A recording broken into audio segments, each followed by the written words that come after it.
Guys, pleasure to meet you. Hey, Film is Mike. very, very funny. Congratulations. Thank you, man. Thanks. Thank And you. it's obviously done extremely well in the States, both critically and financially. But what's happened with this film is it happens with movies like The Bourne Identity, where there's great word of mouth and people are going back to see it again and again. Is that a bit more satisfying than just opening big?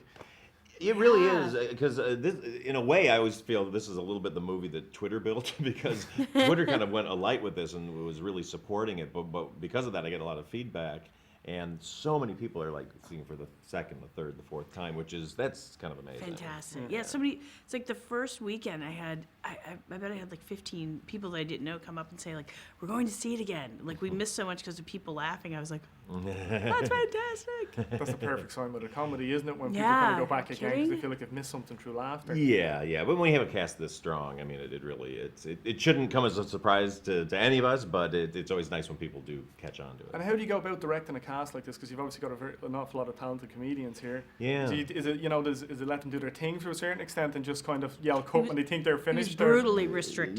Yeah, like, don't say that. Brutal. There was physical beatings, Oh yeah, lashings. Say it you this know. way.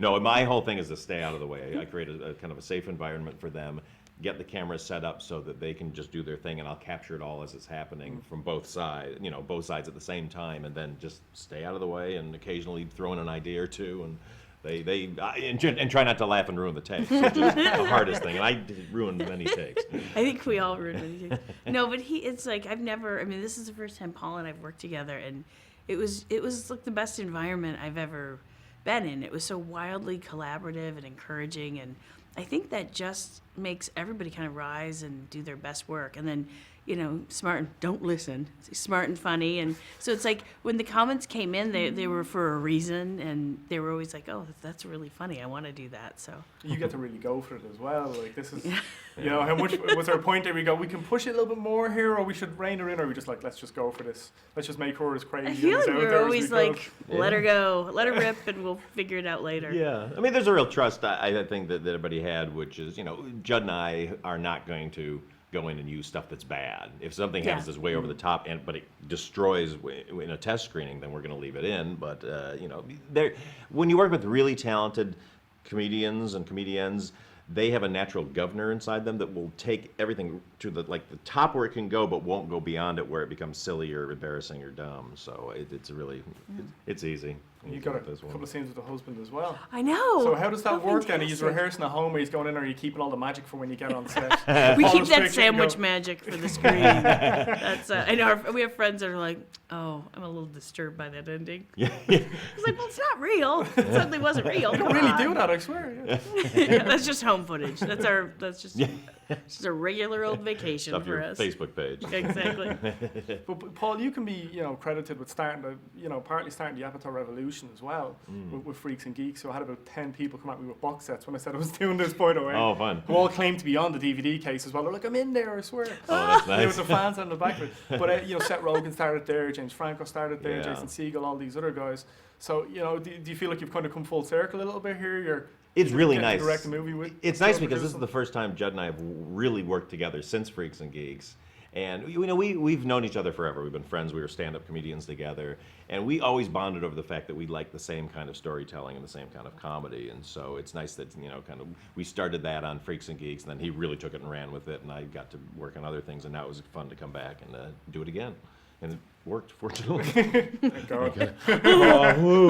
We both just start crying. Oh God. Well, you're coming from you've got a very similar type show with a big cult following, obviously Gilmore Girls, and you've got another show now at the moment, Mike and Molly. Yeah. So how's the transition been from film to you? You've obviously gone back and forth throughout the years, but when you have two characters that looks like Ian and Molly as well, like how does it feel to kind of go from the TV to go to the movies? I think it's great. I mean, it's great because they're so wildly different that to me as an actor, that's what you want. I mean, I want as much variety as I can get. So it's just terrific, and I like I like always having like the home base of the show, and then getting to do like a different movie. Yeah. It's I have no complaints at all. And obviously, Kristen's coming from a SNL. She's coming from a sketch background. So to make the whole movie cohesive, to make the movie work, was that a difficult process as well to try and get things just to go smoothly, to get things to just move? No, this is so smooth, and it also helps that Kristen was the co-writer of Yeah. the film.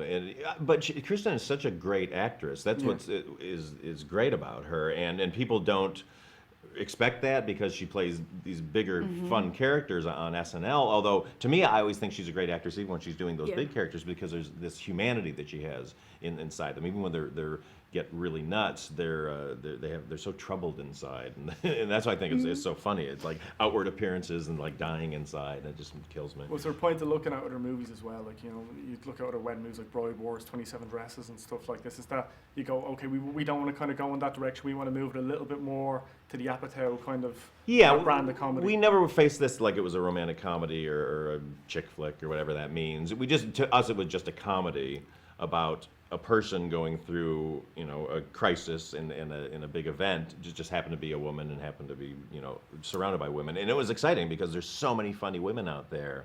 And I do get a little on the soapbox. I feel like, you know, there's so much men's comedy, but women are always kind of relegated to these supporting roles that aren't even that funny. They're kind of like the drag girlfriend or the nagging wife. And it's like, no, let's let the ladies like really carry the show. You guys feel now that it could be seminal in a way that there's going to, because it's been so successful, there's going to be other movies like this. I think it's a game changer.